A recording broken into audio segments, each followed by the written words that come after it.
Good morning, everyone. This question is from class 9th, chapter 6, lines and angles, exercise 6.3, question number 4.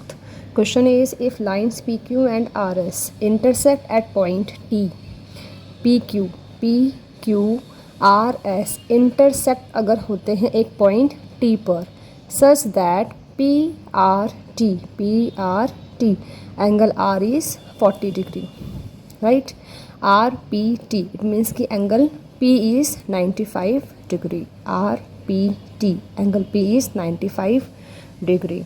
And TSQ, it means कि angle S, TSQ में angle S is 75 degree.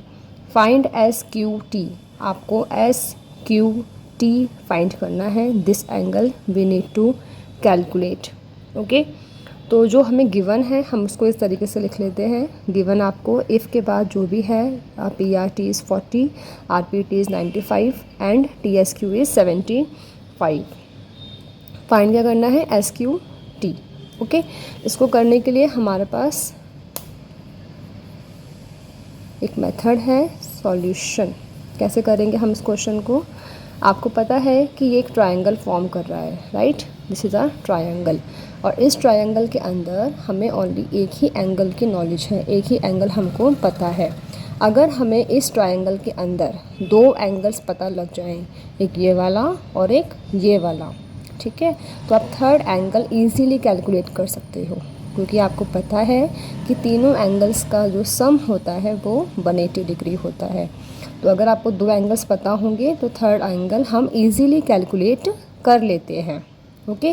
तो हमारा focus अभी इस angle पर रहेगा कि हम इस एंगल को कैसे निकालें. ओके.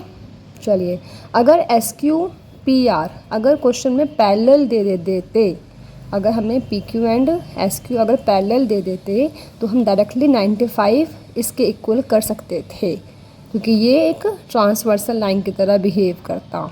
लेकिन हमें PR और SQ पैरेलल क्वेश्चन में नहीं दिया हुआ, इसीलिए हम डायरेक्टली ये वाला एंगल नहीं कैलकुलेट कर पाएंगे. Okay. So first we need to calculate this angle. और ये एंगल हमें पता लग रहा है कि कहीं ना कहीं इस एंगल के इक्वल है, क्योंकि देखो ये V वर्टिकली अपोजिट एंगल की फॉर्मेशन है, राइट? वर्टिकली अपोजिट एंगल आपस में इक्वल होते हैं. तो अगर आपको इस एंगल के बारे में पता लग जाएगा तो इसकी इक्वल इससे है ना? तो ये एंगल जो होगा वही एंगल ये वाला भी होगा. चलिए, अब हमें ये वाला एंगल कैलकुलेट करना है. इस एंगल के लिए हमारे पास इस ट्रायंगल के अंदर दो एंगल्स की इंफॉर्मेशन है, तो थर्ड एंगल हम इजीली कैलकुलेट कर सकते हैं. कैसे करेंगे? Angle P plus angle R plus angle ये वाला T कौन सा वाला ले रहे हैं हम? PTR वाला ले रहे हैं. PTR वाला एंगल ले रहे हैं, ठीक है.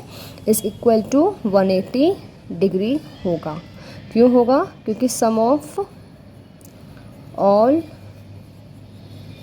Angles of triangle is 180 degree. Okay. Angle P कितना है? 95. हम P की जगह पे 95 रख सकते हैं.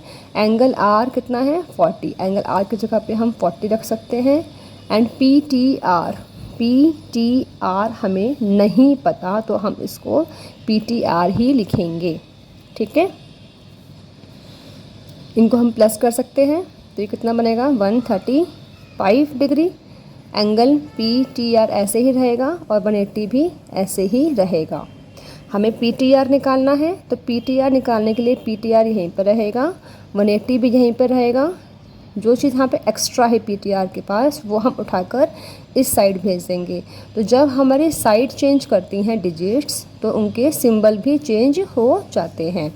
इट मीन्स कि अगर ये इसके आगे कुछ नहीं, मतलब कि प्लस था, तो प्लस जब इजिकल टू के इस साइड जाएगा तो माइनस में कन्वर्ट होकर हम 135 लिखेंगे, ठीक है. तो इसको हम माइनस करेंगे. अब हमारा आया 45 डिग्री. तो PTR हमारा 45 डिग्री हमने कैलकुलेट कर लिया है, ठीक है. अब एंगल पी टी आर बराबर हो सकता है एंगल एस टी क्यू के। जो इस तरीके की फॉर्मेशन होती है, जो इस तरीके की फॉर्मेशन होती है V, और इसका अपोजिट अगर एक और V होगा तो ये होते हैं वर्टिकली अपोजिट एंगल्स। इसीलिए ही यहाँ पर इसी तरीके की देखो फॉर्मेशन है ना।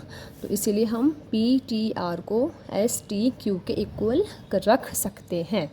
तो पी टी आर कितना है 45, अभी अभी हमने यहाँ से कैलकुलेट करा है, इसको हम रख सकते हैं एस टी क्यू के इक्वल। अब ये भी हमारा कितना आ गया है 45 आ गया।